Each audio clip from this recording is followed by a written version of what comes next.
Mine was, I also ran for high school, so it was this past high school season. It was off a drop ball. I gave a drop ball. The girl ended up scoring directly off the drop ball, which obviously you can't do. Didn't touch another player. So I was like, I went to my AR to double check and nobody else touched it. They didn't, no goal. And the coach actually went crazy, was trying to tell me he's a referee and he knows the rules and I need to go back and learn the rules. And I'm trying to explain, but he's so riled up. He's not even understanding what I'm saying. And the other team coach was telling me I had to check on their player because she's hurt. There was just a whole bunch of stuff going on. So anyways, in the end, obviously it wasn't a goal and everything was fine. But yeah, I think I had to give him a card as well. I definitely did. Yeah. Anytime someone loses their cool, like starts yelling, and then they say, I am a referee or I was a referee, you know they were a crap referee or they haven't refereed 15 years. I guarantee. Like it's always a disqualifier for me. If you lose your cool and you're not able to just have a conversation about procedure or something like that, your credibility you're done with me. You're dead to me. Please stop. You're embarrassing yourself now. Trust me. Hey guys, it is Gerson, and I've got a really interesting show for you today. Something a bit out of the ordinary that I think you'll enjoy. I always think it's important to listen to youth, very important. As I get older and older, I'm always interested in trying to understand what people from different walks of life at different experience levels have to say, especially about playing the game in our country, the beautiful game, but also as a referee.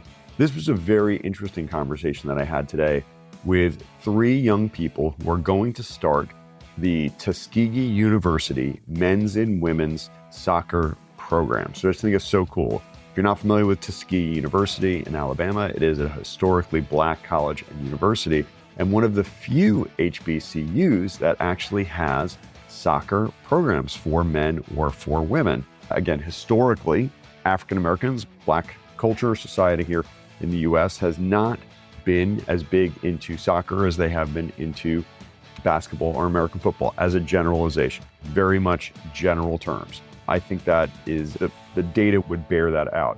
And it's become a bigger and bigger issue in the last couple decades as soccer has gotten outrageously expensive and professionalized at all levels. And it makes it very difficult for people to continue on with the sport. And you'll hear it today from the three people who I had on the pod who talk about the fact that in their friend groups, soccer is something you did when you were a little kid, but as you got to become a teenager, then you'd go off and play basketball or you'd play American football because it was, quote, cheaper, which just drives me insane. So really interesting having conversation with these folks. Another cool thing about these three people that I have on the podcast today, they are all actually referees as well. So we talked a little bit about referees. So a lot of cool things to chat about, their experiences with soccer, experiences referees and playing the game as a young person, and then also what drives someone to go start up a brand new program at a historically Black college and university. So I think this is interesting. And again, if you don't have a similar background, then it's good that you take a listen because you'll learn something. Before I get into my own personal updates, I just want to remind you guys that the refsneedlove2.com store is open and the season is fast approaching. There are a couple things I highly recommend. The grip socks that I've created for USSF, and now I have all black ones for NSOA referees as well. Absolutely a must-have. You will never wear a more comfortable pair of socks. Honestly, you may want to wear these next day after the game. So they're great for recovery. It's a compression sock with a wonderful gradual compression going up the calf. The grip on the bottom is something I designed over 2 years and working with a high-end manufacturer. The quality, like the softness of the sock is fantastic. They're thick. It's not going to rip on you on the foot, which many other socks do. So I really encourage you to check them out. It's a buy one, get one half off on the website now. Also, if you're still using the old foam-handled flags, those light ones, come on. Really? If you've been a ref for a few years, get yourself the weighted rubber-handled ones on my website. They're fantastic. They're definitely a big step up. Outstanding. Highly recommend that as well. The scorecards, you'll buy them, you'll use them for years. You will never have to buy another one again, potentially. I've been using mine for forever. I highly recommend. And then my red and yellow cards are the pregame checklist on them. Please go check them out. Everything that's purchased on the website helps me keep this channel going and enables me to reinvest and keep on doing great things and make donations and do all wonderful things for Refs Need Love Too and keep the mission going strong. So please check that out. Support the channel. If you like what I do, you dig the pod, see if there's something that you can get on the store that will help you as you get ready for the new season. So again, thank you so much for all of your support there. A couple of things before I get to the Tuskegee University men's and women's programs into the regular pod. I did have a couple cool experiences these last few weeks. I had advanced referee training courses at our U.S. National headquarters, just 5 miles from my house.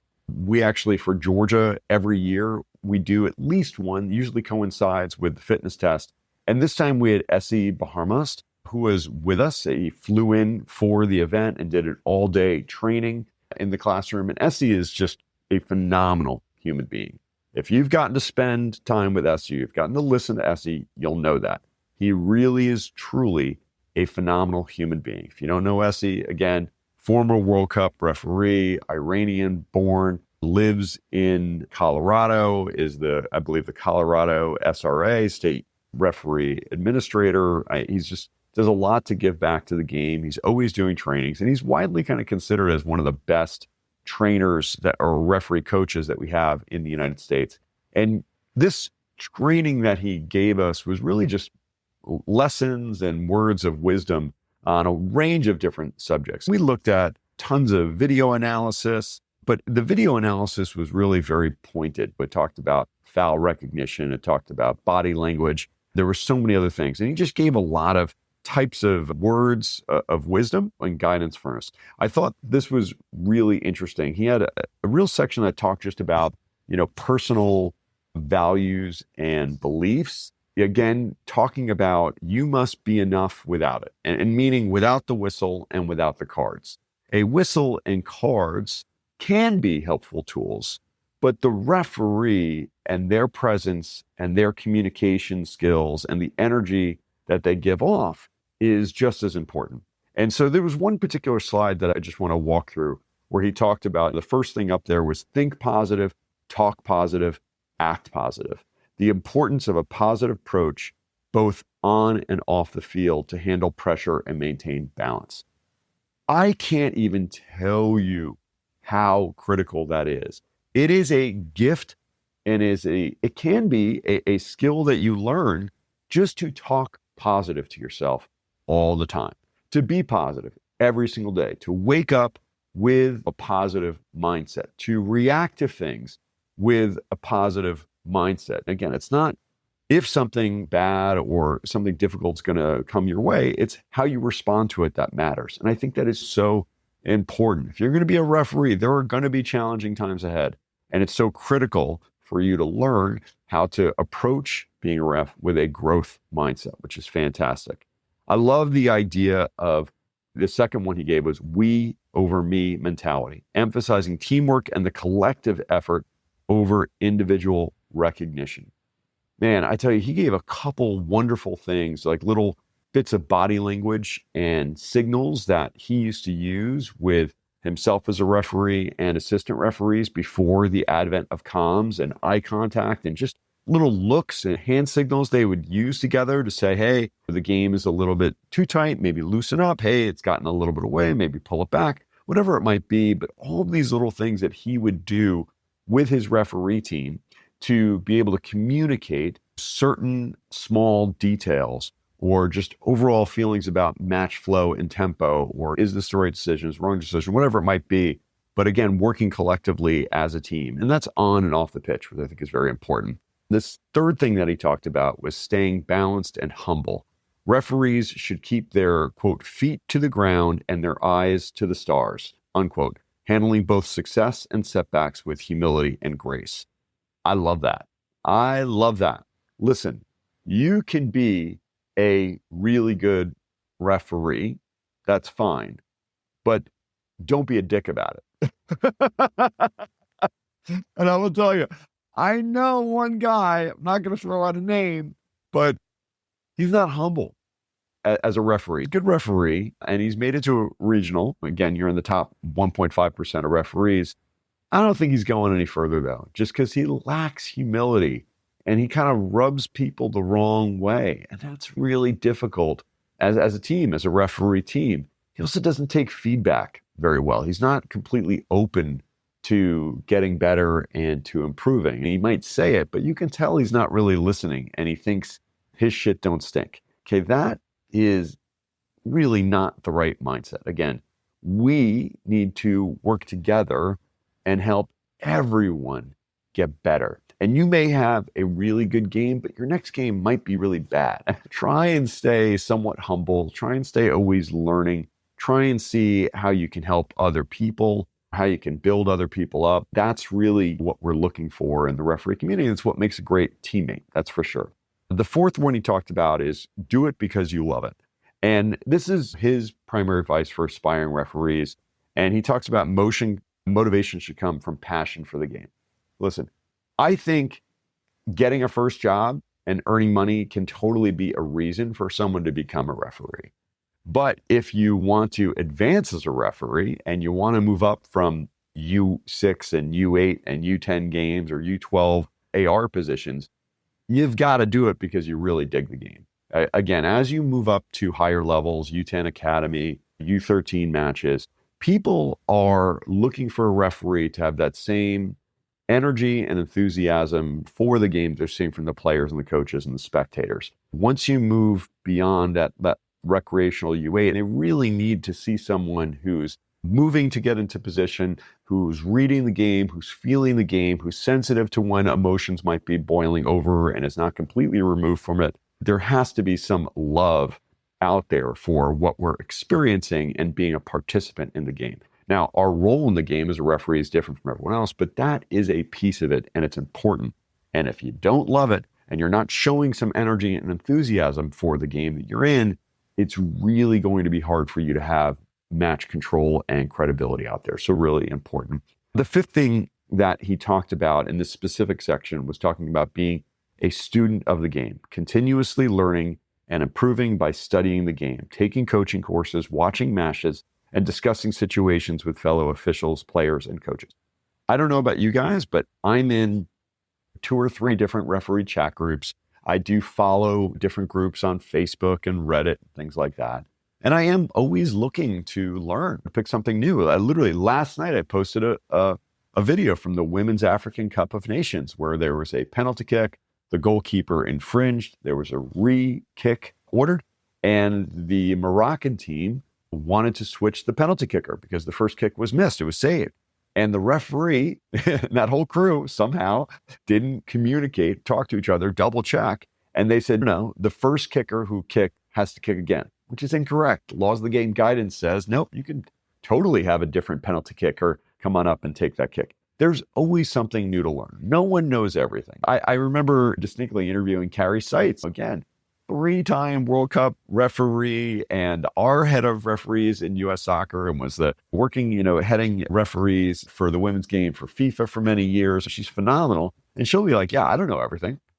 And every pro ref, usually they're humble enough to say, yeah, I don't know everything. Definitely. If you see something you don't understand, look it up. See if there's guidance on that in the Q&A. Look it up in the laws of the game. But we should be taking coaching courses when they're available. When these cell webinars come out for U.S. soccer, make an hour of time and watch. And if you can't watch it live, they put the recordings on the U.S. soccer website. Look it up. Check it out. You're always going to pick up something. I always tell people when I deliver a course or a webinar, I always tell people, hey, there's 40 slides in this presentation, but if you pick up 1 or 2 things that help you become a better referee out of these 40 slides, wonderful. It's a win. It's huge. So always look to be learning, to be growing, to be developing.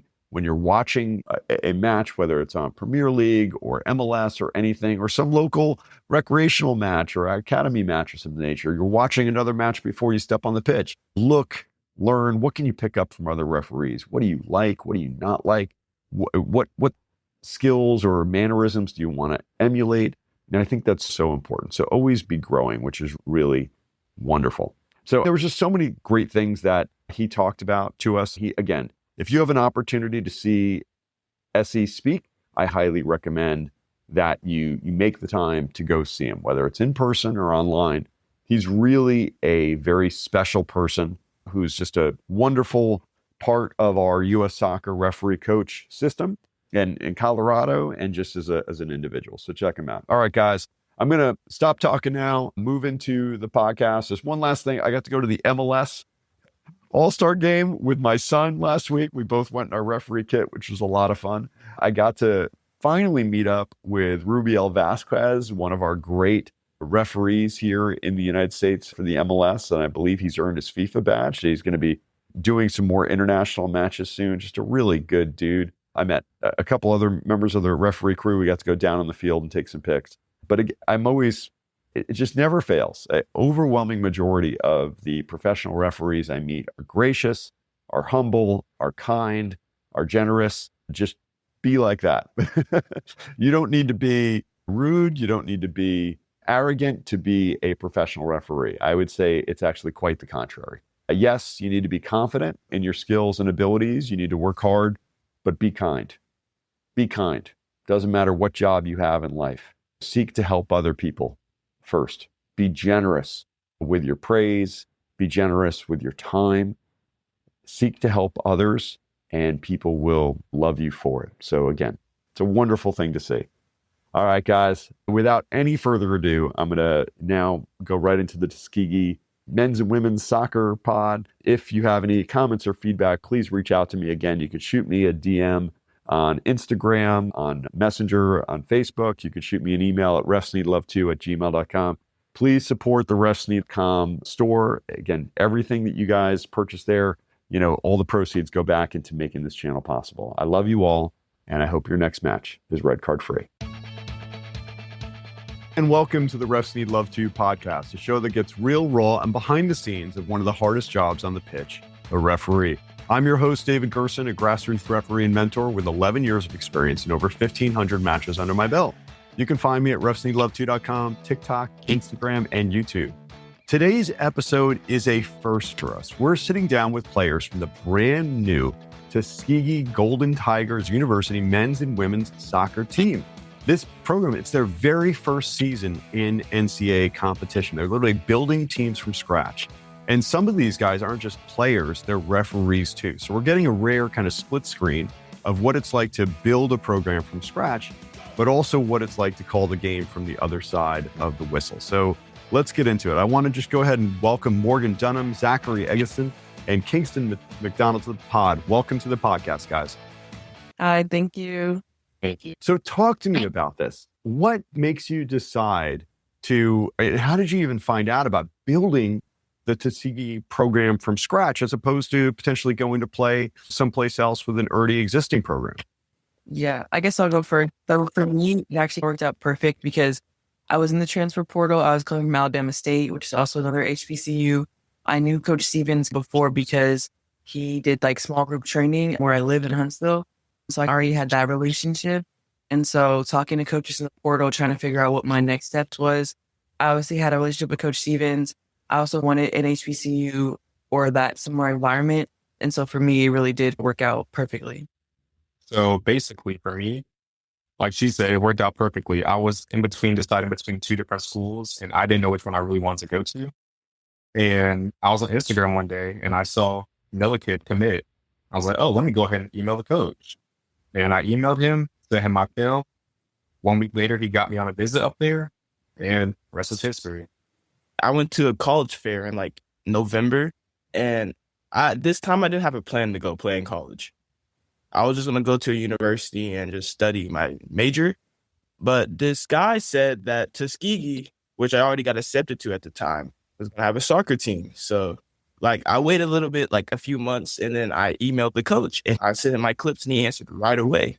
So after that, I went to go visit and I loved the school. So from there, that's where we are. Tuskegee's a very famous university. It's over 145 years old. One of the most historically Black college universities in the country, founded by Booker T. Anderson in 1881. So can you talk about what it means for you as young Black men and women to go to Tuskegee to found this program there? Does it have a different feeling from maybe, Morgan, you were saying you were already at another school previously with an existing program. What does it mean for you guys to go to Tuskegee and found a whole new legacy in soccer at this university? It's definitely an incredible experience to be able to start a program and just know that everybody after you is going to be on the steps of the foundation that you guys have built is really cool. It's a lot of pressure, but it's good pressure because it's just an opportunity that I'm really excited for. And we get to go to a school that's also very high academically. So we're getting the best of both worlds as far as academic and athletics. Yeah, so really the opportunity is kind of unprecedented, and I'm just really excited for it. That's cool. You guys are founding members of this program. So this is brand new for both the men and for women, correct? Yes. Wow. Yes. Okay. So there's no real leadership like historically, right? Like sometimes you come into a team, you've got all the seniors, they've been doing things a certain way. They've got traditions, they've got cheers, this is just what we do and how we do it. So with no seniors to look back on, what do you want to leave as your legacy in this program? Like any values, ways of playing? How do you see yourself contributing to building this? For me, I definitely want this year to be the best year Tuskegee's ever had. And I want to build a legacy, a very great legacy about just working hard, getting things done, being on time, getting academics first. So for Morgan, Zachary, and Kingston, correct me if I'm wrong, but all three of you were actually referees as well. Yes, sir. Yes. That's really cool. So talk to me. So you're going to this school to start a new program there is no background and history there. Do you feel that your experience as a referee helps you move into this program as a leader? And how do you think that will affect you and the team as you guys build? Yeah, I think being a referee is going to give me obviously a different perspective on the game. It's funny because a lot of times we want to go against the referees. And so it's funny not to be on the other side of it and experience players having that kind of friction and stuff. But I definitely do think it gives you a better understanding of the rules and then different ways to implement the rules of the game. So yeah, I'm really grateful for my experience being a referee. I think it definitely changed my perspective on the game. And I think it does give you a little, not edge, but just a different perspective when you're on the field and things like that. It's cool. Zachary or Kingston, do you have anything to add? I say that just having that other viewpoint. Also, since you go through all the classes, you know all the rules. And that helps a lot while being on the field as well. So talk to me about being on both sides of the whistle as referees. How has it changed you as a player having the experience as a ref? I feel like for me, it showed me to always be nicer to the refs because I've been on both sides. I've been yelled at by parents. I've been yelled at by players. So it gives you perspective. Like you're in their shoes now. So you know what they're going through. So like, it just makes me like, no, when I get a call, I don't like, I'm going to yell at them. I'm just going to deal with it. Like yelling or talking back to the ref is not going to change me. For me, I would say using my knowledge, I kind of know it because I'm a defender. So I kind of know what I can get away with, which sounds bad, but it's like certain things that are going to be okay, not going to be okay. And I can use that to my advantage. Like, for example, like defending kind of contact that you can make that's going to be okay. Another thing is, like, for example, the offside trap. Me personally, as a defender, I hate the offside trap because being an assistant referee, I know like if you look away for a split second, you easily can miss an offsides call. And so I just don't want to ever put the outcome of the game in the hands of a referee. So it's just things like that, just knowing that they're going to make certain mistakes and that can affect the game, and just knowing on the player side what you can and can't get away with, so to speak. So as you join the team, the men's and women's team, it's probably 20-something players for the men's team, 20-something players for the women's team. Not everyone's going to be a referee. How do you, so as a ref, how do you influence your team for either positive, negative, leadership, style of play? As a ref, you know the laws. Do you see yourself helping your team? Are you able to help your teammates as a referee on the field? Or even off the field, like during trainings and stuff and talking before and after games? For me, that's what I've been doing the past 2 years with my teammates. I've been letting them know back at the rules, if a call is or is not a good call. I like to tell them, I like to make sure they know the rules so they don't do it again. Because I know as a ref, there's certain things you can't get away with. And I just want to make sure they know that. So that helps them out. So we can hopefully win. How about from a mentality standpoint? You were talking about you've been yelled at before by players, by parents, and as a young man, as anyone, it can be really intimidating. You develop a resiliency from it. Again, how has that shaped you as a player now, being in those kind of high pressure environments? Are you able to positively impact the team? How does it help the mentality of the team? When the games are like intense that I'm getting yelled at, those are like, in my opinion, those are low-key my favorite games. But I've just learned, same with when I'm a referee, I just learned to just ignore it. It doesn't really bother me at this point. When another person says, even when I'm a ref or a player, another person says, I'm not going to get mad about it. I'm going to just keep doing my thing. You have to have the mindset to just ignore it. How about as you guys move forward in Tuskegee and they build program and reputation, what tone do you want to set for how your team treats officials and the referees that are on the pitch for the games that you guys are going to be playing in? Yeah, definitely. As a referee, I know having players swarm at you, all kind of stuff, that's never going to change the outcome of the result that they decide. Yeah, I know as a referee, when I'm making a call, I'm confident I had the tools and the evidence to be able to make that call. And so on the player side, just knowing that no matter what call they make, you have to just kind of stick to your game plan and stay focused. It's easy to not be as level-headed, but you just kind of have to find a way to be able to stay calm, even when things you feel like are not going your way. What's some of the toughest calls that you guys have had to make as a referee, and how did you handle the pushback and move through it? For me, I was there from this one game, and I played for the club, though the coach too, because he's my trainer. And it was late game, and his team scored a goal right as the game ended. I put my flag up, it was offsides. And the whole line started yelling at me. And it was bad, but I knew the call that I made was the correct call. Even after, to this day, he's still talking when I'm training with him. He's like, you shouldn't have called. They should have been on my side. I was like, I can't do that because I got to be a good ref. I was reffing an adult league game with my dad, and it was the same situation, late game.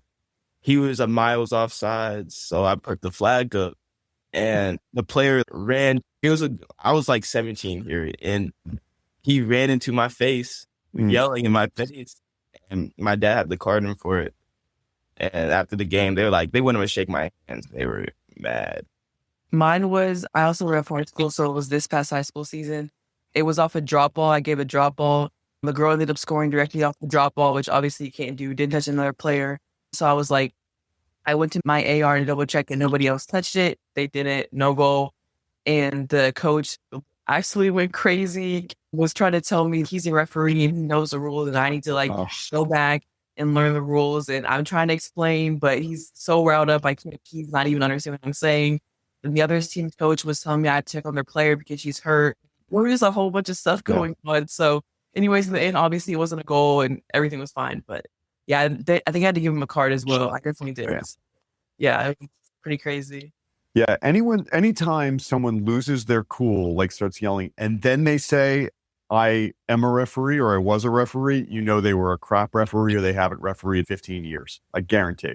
It's always a disqualifier for me. If you lose your cool and you're not able to just have a conversation about procedure or something like that, your credibility you're done with me. You're dead to me. Please stop. You're embarrassing yourself now. Trust me. You guys are going to university now. You're leaving your teenage years and you're starting to move into your potential careers.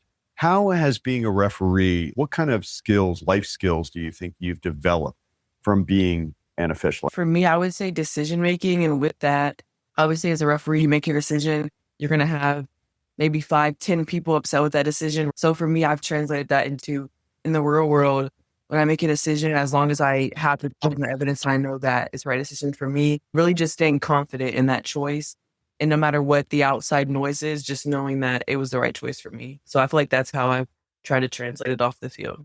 For me, is definitely something I've learned is having confidence in what you do. Because being able to make a call in the game, you got to have confidence. If you don't have confidence, they're going to question what you call. And having that feel throughout everything, just life, I feel helped me. I don't normally think about decision-making as a skill, but you're absolutely right. That is a big time skill to be able to have in life, is to get out of analysis paralysis, know what you know, and then have to make a decision in the moment. There's a lot of people who really struggle with that in life, and that's an important life skill to be able to move forward. I'm a big believer in failing forward. Maybe, okay, hey, let's make the call. Let's do it. If it doesn't work out, great, we'll learn from it. But just being able to make a decision in a high pressure situation is an important skill for any any leader at all. So what would you guys have been teenage referees. What would you tell a 13, 14-year-old kid who's referee curious? Like, if you got a teenager out there and maybe they think they could be a referee, or they're interested in possibly getting a part-time job and they've played soccer growing up, what would you tell them? What advice would you tell them about being a referee? I would say is it's definitely a great way to make money. And just not to be afraid to make mistakes and just be confident. That's all I can say. Obviously, the money part, there's not really another part-time job where you're getting that same payoff for the amount of hours that you're working. I know when I was first starting up, I had a lot of people who had done this for years that were helping me listen to what they're saying and take the good and the bad of what they're saying, what you can improve and what you're doing well. And just know that no matter what call you make, everybody's going to be happy with it, and just accept that. Know that in your mind. You're going to upset some people, but that's just part of it. You just have to deal with it. For me, if you play the game, I feel like at 13, 14, you should always be a referee. It makes you way more open-minded. So when you're older and you get calls you don't like, you know that you don't have to argue with the ref about it. It happens. Also, I feel like it just gives you a different side of the game, a different view of the game. You learn more. And I feel like every player that's that young needs that for when they're older. And how do you think refs are perceived by players and fans? And what do you wish more people understood about the job of being an official? As far as perception, I feel like it can be good or bad. You'll have some teams or some players where you ref them before and you have a good relationship. Parents, I don't think there's ever a way to make parents happy, no matter what. And I think a lot of it just comes from a lack of knowledge, not really knowing the rules of the game. Even I know my own parents, when I was first starting out, don't understand all the rules. So obviously they're not going to understand the calls you're making. There's so much stuff going on in a game, and you can have a player run past your field of view and you completely miss something, or you'll have a foul happening over here, but the ball's over here. So it's just a lot of factors. And I feel like people don't understand that as a referee, it's sometimes hard to manage all those factors. So guys, first off, when does preseason start? And have you guys even begun to discuss goals for the team, for the program for this first year? I know on the women's side, obviously I can only speak to that. We came up with our phrase, our mantra, which is set the standard, start the legacy. And so everything that we've been doing is to set the standard, to start the legacy, whether it's on or off the field. And I know when we move into campus, we're going to have a bunch of kind of talks about teamwork and what we really want this program to look like moving forward. So we've started it, but definitely continue, it's a work in progress, definitely continue to advance it when we move on campus. Hey guys, have you come up with a mantra yet? Oh man, the women's program is already a step ahead. Then the whole program's getting a documentary series, so we've been kind of focused a lot on that lately. All right. You just mentioned, talk to me about that. Obviously, Zachary, I know your dad and I have ref together and we've been buddies for a while. So talk to me about this. You mentioned a docu. What does that mean? What are you guys doing regarding this docuseries? So we're going to be followed around all season long. We're going to have cameras and interviews and all that. Our game is going to be recorded by a TV crew. I'm going to be honest with you. He's not telling me much. I'm not fully that sure. He refused to tell me anything. But it's our journey is going to be recorded. Our journey is going to be on TV.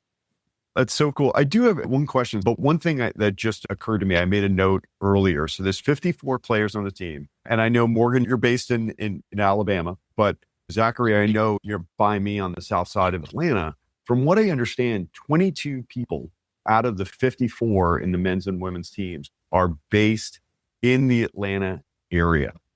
So, I'd love to hear from you guys. What is it about Atlanta and the soccer culture of Atlanta that has such a huge amount of young adults that are coming from Atlanta to start this program? What is it about this area that makes it such a great soccer town? Atlanta's top 5 cities you can play the sport in. There's so many players that play the sport here. There's so many different clubs you can find somebody from. What led to Tuskegee adding soccer as a sport at the university? And these days, it seems like colleges are cutting sports left and right and cutting opportunities for athletics as they run into budget deficits and funding issues. It's rare to hear that new programs are being founded. So was there something that specifically happened, or was there a donation or something that led to Tuskegee starting these programs? Yeah, obviously we don't know the exact reason, right? We're not the athletic director or whatever. I think a big part of it is the World Cup coming to the US is obviously people who don't even have never watched soccer before are now starting to get exposed. So just trying to find ways to increase that exposure and encourage people from all backgrounds to join soccer. I feel like previously in America, it's been kind of this one specific group of people is the right demographic, but Right. now we want to expand the opportunity to diverse groups. And if I had to guess, that would be, in my opinion, one of the driving factors for TU trying to or starting a program and all this stuff. And I feel they also expand soccer to more HBCUs. There's not a lot of soccer programs at HBCUs right now. When you look back at pictures of the 1994 U.S., at least men's and women's World Cup teams, you didn't see a lot of diversity, right? You really didn't. And now you look at who the leaders are on the women's side. You look at the Triple Espresso and Trinity Rodman and Sophia Wilson, like all of these amazing, Sydney LaRue. Again, I think I'm using her maiden name. She's got married since then. Women, Black women. And then also on the men's side, it's a very diverse team now. Do you notice that? Do your teammates talk about that? Do you recognize that it's become much more of a game that has a lot more diversity and a lot more opportunities for people from different backgrounds to play and to be successful professionally?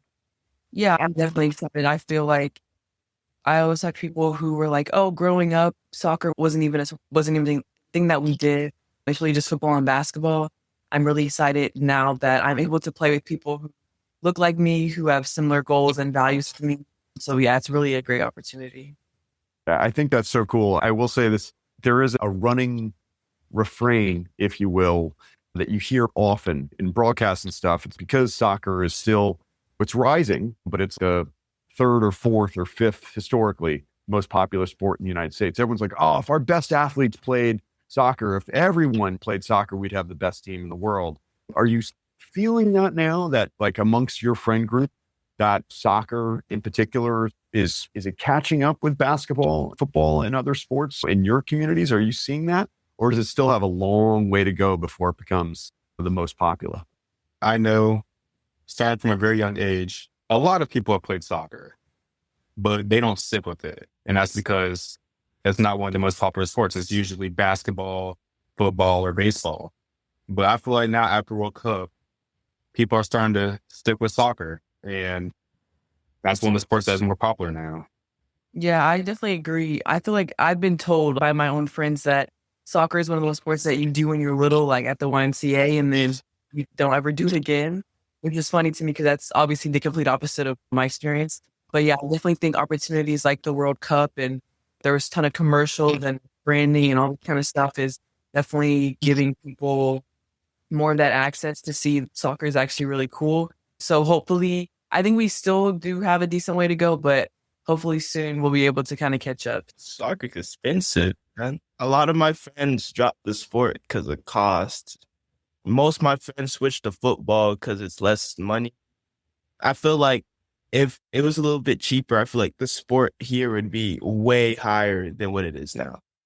And it is a very pay-to-play sport because once you get higher in the levels, it does get a little bit more expensive. And that definitely hurts a lot of families because you could be really good, but not have the money to play. Unless you play for an academy, you don't pay at all.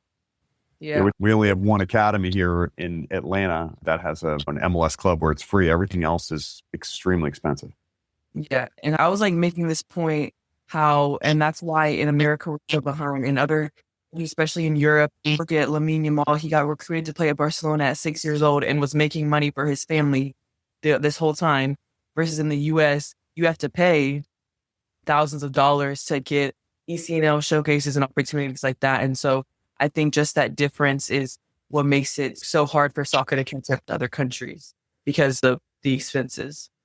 Yeah, it's crazy. I think, Zachary, you made the point about that people play football because it's less expensive. And I think about American football and I'm thinking about helmets and shoulder pads and all of the pads that you need to be able to play. And it's a huge team. There's got to be a lot of expenses. There's a lot of coaches and stuff like that. And for you to say people go from soccer, which is just a ball, The soccer ball. Yes, people have little itty bitty shin pads and stuff there, but just a ball. But it's the infrastructure has gotten so outrageously expensive to be able to play on a team. Morgan, you mentioned the showcases. The majority of those showcases are meaningless, but they're almost required to be a part of a team, and you travel to these showcases, and that gets very expensive. Yeah, that's disheartening to hear you guys say that, but it's a major issue, the pay to play and how it holds people back and prevents people from being. Hopefully, as we connect, maybe in 28, there might be another World Cup here for men. I know the women are coming 2031, which is amazing, but maybe as we connect 12 years from now, that's not going to be an issue. And it won't be just a sport, as you said, that you play as a little kid and then you do something else when you're older. It would be wonderful if people were able to stay in it a long time and be able to afford it. That would be great. All right. So last words here from you guys. I'd love to hear, what are your expectations and hopes as you get to campus coming up next week? What do you think, as you look back a year from now, what are you hoping for the Tuskegee men's and women's soccer program? I'm not going to lie. Even though for the boys, we're not in the conference. So we got to, just to make playoffs, we got to win almost every single game. I'm trying to win everything. I'm not going to lie. I'm trying to go to playoffs. I like how it's harder for us this year than it would be for most teams. I like how we're Notre Dame. I want to go all the way. Yeah, I think it's a combination of, obviously you have all these plans and goals and talks about what we're excited for and expecting, but also coming in with an open mind and knowing that because this is the first program, there's so many variables that are not accounted for right now and things that we don't even know that could happen. So yeah, it's just trying to balance both, having that good positive mindset going in, but also being open to dealing with the unexpected. And I do have a question about that. So you mentioned that real briefly, Zachary, about the no conference. You guys, the men's program is playing as a non-conference program. So the only way to get to the NCAA playoffs, to maybe win a championship would be amazing, would be to qualify for an at-large bid.